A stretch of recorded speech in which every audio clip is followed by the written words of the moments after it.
A group of activists who took part in the January 6th Capitol attack are standing trial. Members of the Oath Keepers group, including their founder, face multiple charges that could leave them behind bars for decades. Here's ABC's Andrew Dimber. This morning, 5 members of the far-right militia group, the Oath Keepers, facing decades behind bars. The trial kicked off Monday with the 5 defendants charged with seditious conspiracy, a rare and serious charge that carries a penalty of up to 20 years in prison. The 5 have pleaded not guilty.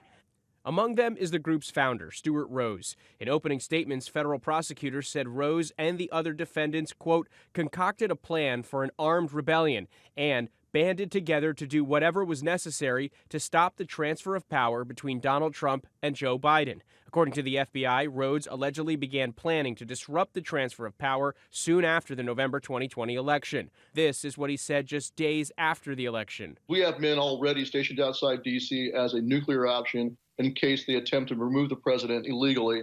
We will step in and stop it. That same day, he sent a text message to high-ranking Oath Keepers saying, "We aren't getting through this without a civil war."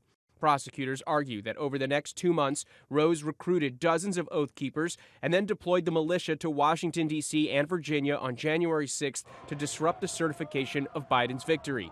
In his own opening statement, Rhodes' lawyer argued that the Oath Keepers never planned to attack and instead were waiting on Trump to invoke the Insurrection Act, a move they argue would have legally deputized the militia.